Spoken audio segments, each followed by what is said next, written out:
Capítulo 12.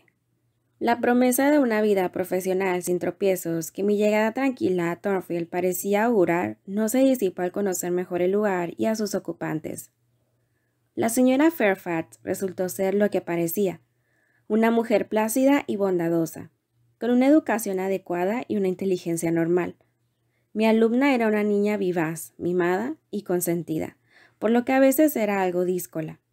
Pero como fue encomendada totalmente a mis cuidados y ninguna interferencia imprudente de nadie frustraba mis planes para corregirla, pronto se olvidó de sus caprichos y se tornó obediente y dócil. No poseía grandes habilidades, ningún rasgo marcado de carácter, ningún sentimiento ni gusto que la elevasen lo más mínimo por encima de cualquier otro niño, pero tampoco ningún vicio o defecto que la pusiera por debajo. Hacía progresos graduales, y a mí me mostraba un afecto vivo, si no muy profundo, y su sencillez, charla alegre e intentos de agradar, inspiraron en mí un grado de tal cariño que ambas disfrutábamos de nuestra compañía mutua. Estas palabras pueden sorprender a aquellos que sostengan doctrinas solemnes sobre la naturaleza angelical de los niños, y sobre la obligación de los responsables de su educación de profesarles una devoción idólatra. Pero no escribo para halagar el egoísmo de los padres, ni para pregonar la hipocresía, ni para apoyar las necedades. Simplemente digo la verdad. Sentía una preocupación escrupulosa por el bienestar y los progresos de Adele y cariño por ella, del mismo modo en que sentía gratitud hacia la señora Fairfax por su amabilidad, y hallaba placer en su compañía en reciprocidad por la sosegada estima que ella me tenía y la prudencia de su mente y carácter. Quien quiera culparme es libre de hacerlo si añado además que, de cuando en cuando, al pasear sola por el jardín, o al acercarme a las puertas para mirar afuera, o al subir los 3 pisos y traspasar la trampilla del ático para escudriñar, desde el tejado, los campos y colinas y el horizonte lejano, mientras Adele jugaba con su niñera y la señora Fairfax preparaba gelatina en la despensa, anhelaba tener el poder de ver más allá hasta el mundo externo, los pueblos, las regiones bulliciosas en las que había oído hablar, pero nunca había visto. Me habría gustado tener más experiencia práctica de la que tenía, más relación con mis semejantes, más conocimiento de diferentes personajes de lo que estaba a mi alcance en aquel lugar. Apreciaba la bondad de la señora Fairfax y de Adele, pero creía que existían otras clases más brillantes de bondad, y deseaba conocerlas. ¿Quién me culpa? Muchos, sin duda, y me llamarán desagradecida. No podía evitarlo. Esta inquietud estaba en mi naturaleza, y a veces incluso me hacía daño. En esas ocasiones solo encontraba alivio paseando de un extremo a otro los corredores de la 3ª planta, segura en el silencio y la soledad del lugar, permitiendo vagar mi mente por las visiones brillantes que evocaba, que eran muchas y maravillosas, y dejando que mi corazón se revolviera con el acto eufórico que, aunque lo turbaba, lo llenaba de vida. Y lo mejor de todo, abriendo los oídos a un cuento sin fin, un cuento creado por mi imaginación y narrado incesantemente, vivificado por todos los incidentes, la vida, el ardor y las sensaciones que deseaba experimentar y que estaban ausentes de mi vida real. Es inútil decir que los seres humanos deberíamos sentirnos satisfechos de tener tranquilidad. Necesitamos acción y si no la encontramos, la creamos. Hay millones de personas condenadas a una sentencia más tediosa que la mía, y hay millones que se rebelan en silencio contra su suerte. Nadie sabe cuántas rebeliones, además de las políticas, se fermentan entre las masas de seres que pueblan la tierra. Se supone que las mujeres hemos de ser serenas por lo general, pero nosotras tenemos sentimientos igual que los hombres. Necesitamos ejercitar nuestras facultades y necesitamos espacio para nuestros esfuerzos tanto como ellos. Sufrimos restricciones demasiado severas y un estancamiento demasiado total, exactamente igual que los hombres. Demuestra estrechez de miras por parte de nuestros más afortunados congéneres el decir que deberíamos limitarnos a preparar postres y tejer medias, tocar el piano y bordar bolsos. Es imprudente condenarnos o reírse de nosotras si pretenden elevarse por encima de lo que dictan las costumbres para su sexo. Cuando me encontraba a solas en esas ocasiones, oí alguna vez la risa de Grace Poole, la misma carcajada, el mismo jaja lento que me había conmovido la primera vez que lo oí. También oía sus cuchicheos excéntricos, más extraños que sus risoltadas. Había días en que estaba callada, pero había otros en los que no podía explicarme el significado de los sonidos que emitía. A veces la veía cuando salía de su cuarto como una jofaina, un plato o una bandeja en la mano para bajar a la cocina y volver al poco rato llevando, perdóname lector romántico por decir la pura verdad, una jarra de cerveza negra. Sus apariciones siempre conseguían apaciguar la curiosidad que sus rarezas orales suscitaban. Seria y de facciones duras, no tenía ningún rasgo que provocara interés. Hice algunos intentos de inducirla a conversar conmigo, pero parecía ser una persona de pocas palabras, pues solía dar fin a estos esfuerzos con una respuesta monosilábica. Los otros ocupantes de la casa, es decir, John y su mujer, Leah, la criada, y Sophie, la niñera francesa, eran personas honestas, pero nada extraordinarias. Solía hablar francés con Sophie, y a veces le hacía preguntas sobre su país de origen, pero carecía de habilidades descriptivas o narrativas, y daba unas respuestas insulsas y confusas como si se hubiera propuesto contener mi curiosidad. Pasaron octubre, noviembre y diciembre. Una tarde de enero, la señora Fairfax me había rogado que diese fiesta a Adele, que estaba resfriada, y esto secundó su petición con un entusiasmo que me recordó lo importantes que habían sido para mí los días de fiesta durante mi infancia, por lo que accedí convencida de que hacía bien al mostrarme flexible. Era un día soleado y tranquilo, aunque frío, y estaba cansada de pasarme la larga mañana sentada quieta en la biblioteca.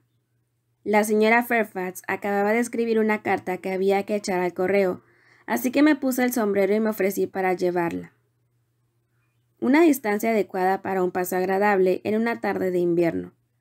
Dejé a Adele cómodamente instalada en su pequeña silla junto a la chimenea de la señora Fairfax, y le di su mejor muñeca de cera, que solía guardar en un cajón envuelta en papel de plata, para que jugara, y un libro de cuentos para que pudiese cambiar de actividad. Respondí con un beso a su despedida, y me puse en camino. El suelo estaba duro, el aire quieto y el camino solitario. Anduve deprisa hasta entrar en calor y después, lentamente, para disfrutar del placer que me ofrecían la hora y el entorno. Daban las 3 en el campanario de la iglesia cuando pasé por debajo de la torre. El encanto de la hora estribaba en la proximidad del crepúsculo y en el sol pálido próximo a ponerse. Estaba a 1 milla de Thornfield, en una vereda conocida por sus rosas silvestres en verano y sus frutos secos y moras en otoño, que incluso ahora alardeaba de algunos tesoros en forma de escaramujos y aresolos, pero cuyo deleite principal en invierno era su total soledad y quietud. Si soplaba un poco de aire, no se oía, porque no había cebo ni siempre viva que sacudir, y los desnudos espinos y avellanos estaban tan inmóviles como las piedras blancas y desgastadas del sendero. A ambos lados del camino se extendían campos vacíos, en los que no había ni vacas pastando.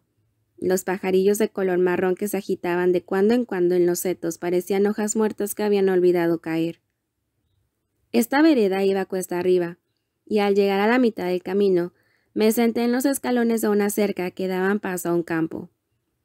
Arropada en mi manto con las manos protegidas por el manguito, no sentía el frío, aunque la calzada estaba cubierta por una capa de hielo, donde unos días antes se había desbordado un arroyo, de nuevo congelado, durante un breve deshielo. Desde mi puesto pude ver Thornfield, siendo la casa gris y almenada el hito principal del valle que se extendía a mis pies, y destacando sus bosquecillos y sus nidos de grajos en el oeste. Me quedé hasta que se puso el sol carmesí entre los árboles, cuando me volví hacia el este. Por encima de la colina que se alzaba ante mí, se asomaba la luna, aún pálida como una nube, pero cada vez más luminosa, medio perdido entre los árboles desde cuyas pocas chimeneas subían jirones de humo azul.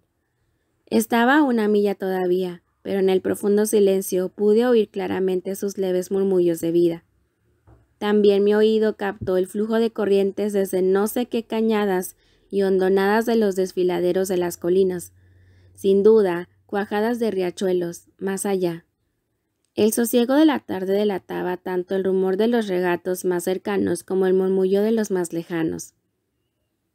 Un ruido brusco vino a interrumpir estos susurros y murmurios, tan lejanos y claros a la vez.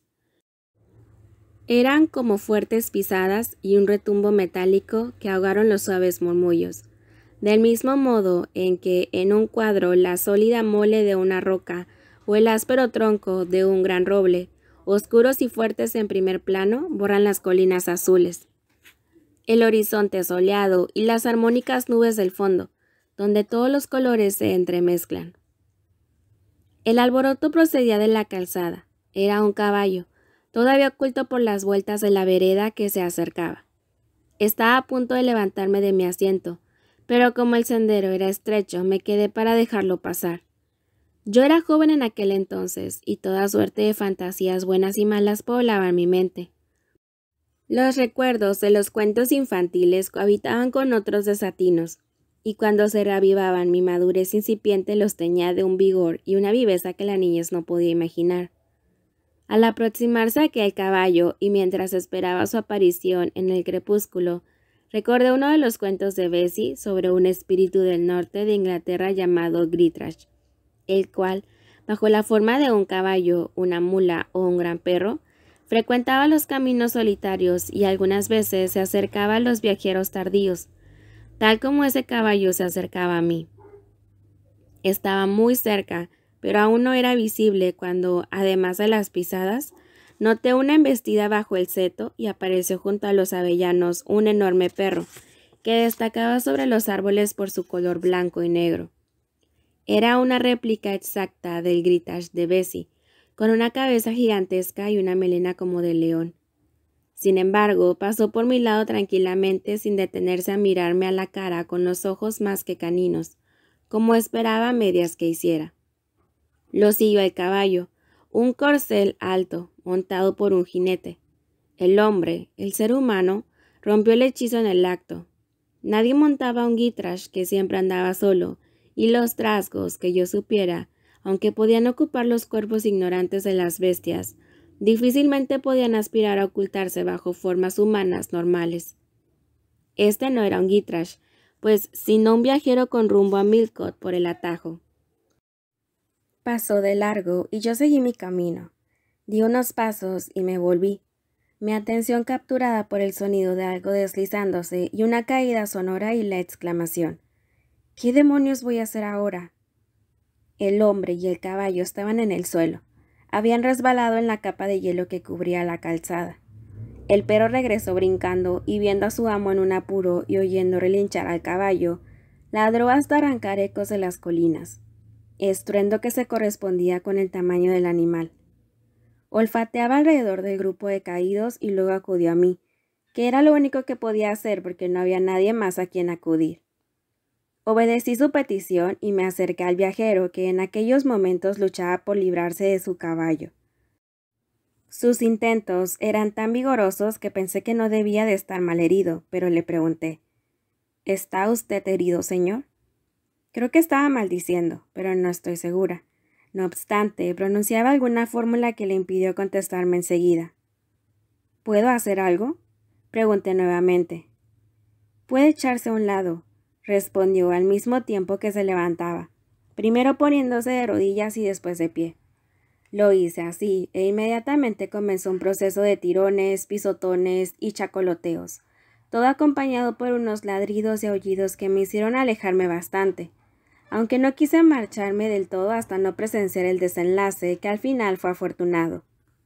El caballo estaba ya de pie y el perro callado tras la orden de «¡Abajo, Pilot!». El viajero se agachó, palpándose la pierna y el pie como comprobando si estaban en buenas condiciones. Aparentemente, algún mal había porque anduvo cojeando hasta los escalones de los que acababa de levantarme y se sentó. Me sentía con ganas de ser útil, o por lo menos solícita, porque volví a acercarme a él. Si está usted herido y necesita ayuda, puedo traer a alguien o de Thornfield Hall. Gracias, me las arreglaré. No hay ningún hueso roto, solo está torcido. Se levantó nuevamente e intentó caminar, pero el esfuerzo le arrancó un ¡ay! Involuntario.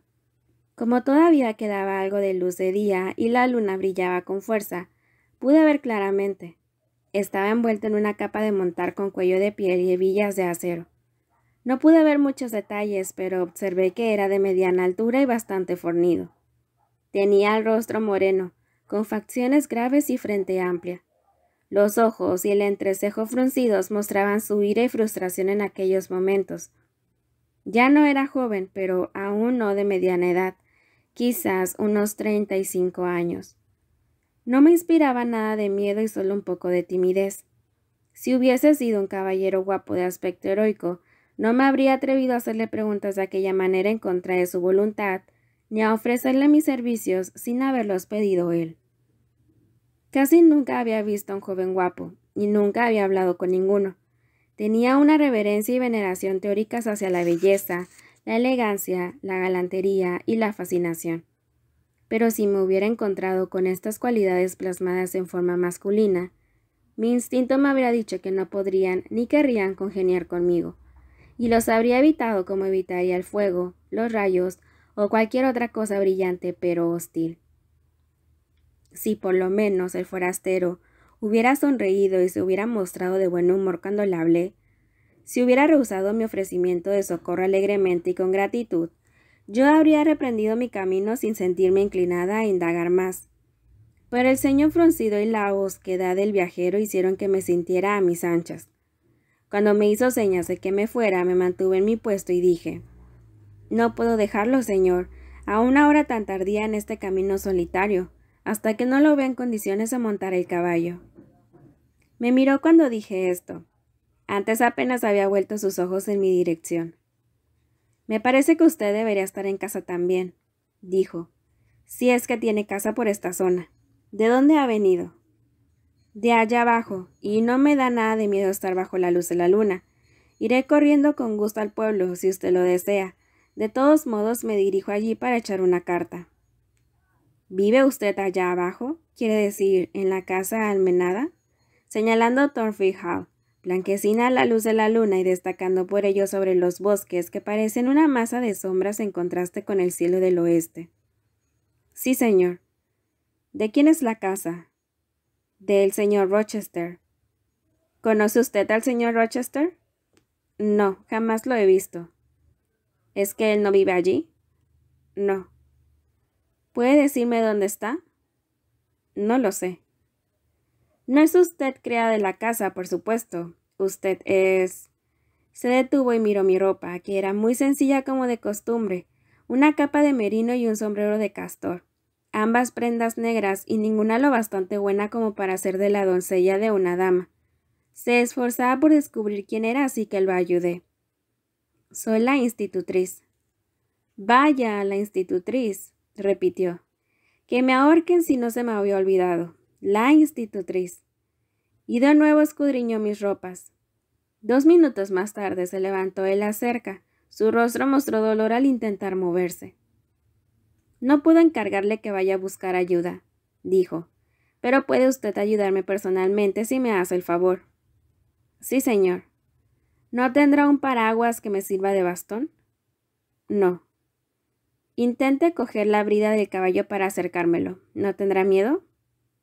Habría tenido miedo de tocar el caballo si hubiera estado sola, pero cuando me dijo que lo hiciera, obedecí de buena gana. Dejé en la cerca el manguito, me acerqué al gran corcel e intenté cogerle la brida, pero era una bestia briosa y no me dejó acercarme a su cabeza. Lo intenté una y otra vez, pero fue en vano. Tenía muchísimo miedo de las cosas de sus patas delanteras. El viajero se quedó mirando algún tiempo y por fin se rió. «Ya veo», dijo, «que la montaña no va a venir a Mahoma, así que lo único que puede hacer usted es ayudar a Mahoma a ir a la montaña. Le ruego que venga aquí». Al hacerlo me dijo: «Perdone, pero me veo obligado a valerme de usted», y puso la mano pesadamente sobre mi hombro y apoyándose en mí. Se acercó renqueando a su caballo. Una vez hubo cogido la brida, dominó enseguida al animal y se subió a la silla con una mueca de dolor al doblar el pie torcido. Ahora, dijo, dejando de morderse fuertemente el labio inferior. Deme la fusta, que está allí abajo bajo el seto. La busqué y se la di. Gracias. Apresúrese en llevar su carta al pueblo y vuelva lo más deprisa que pueda. Al tocar el caballo con la espuela, este primero se encabritó y luego salió al trote. Con el perro detrás, desaparecieron los tres. Recogí el manguito y me marché. El incidente se había acabado. Fue un incidente sin importancia, sin romanticismo, sin interés en un sentido, y sin embargo, marcó un cambio en mi vida monótona. Se me había pedido ayuda y yo la había prestado. Estaba contenta de haber hecho algo, aunque trivial y transitoria. Había sido una hazaña activa y estaba cansada de mi existencia pasiva. La nueva cara también era como un nuevo cuadro en la galería de la memoria, muy diferente de los que ya colgaban allí, primero por ser masculina y segundo porque era morena, fuerte y grave. La veía ante mí cuando llegué al pueblo y eché la carta en la estafeta de correos y la veía aún al caminar cuesta abajo de vuelta a casa. Cuando llegué a los escalones de la cerca me paré un minuto. Miré a mi alrededor y escuché, pensando que podía oír de nuevo los cascos de un caballo y que podía aparecer un jinete envuelto en una capa con un perro semejante a un guitrash. Pero solo vi el seto y un sauce desmochado irguiéndose inmóvil a la luz de la luna. Oí solo el murmullo del viento, soplando caprichoso entre los árboles de Thornfield, a 1 milla de distancia. Y cuando miré abajo en dirección al murmullo, vi una luz en una ventana de la fachada que me recordó que se hacía tarde, por lo que apresuré el paso. No me gustó volver a Thornfield. Pasar el umbral era regresar al estancamiento, cruzar el vestíbulo silencioso, subir la escalera sombría, entrar en mi solitario cuarto, reunirme con la plácida señora Fairfax y pasar la larga tarde invernal con ella. Y nadie más era sofocar la agitación suscitada por el paseo, y volver a ceñir mis facultades con los grilletes de una existencia demasiado uniforme y serena. Una existencia cuyos privilegios de seguridad y comodidad estaba dejando de apreciar. Qué bien me habría venido en aquel momento encontrarme lanzada en medio de los tormentos de una vida insegura de lucha, para que la experiencia amarga me enseñara a añorar el sosiego que ahora despreciaba.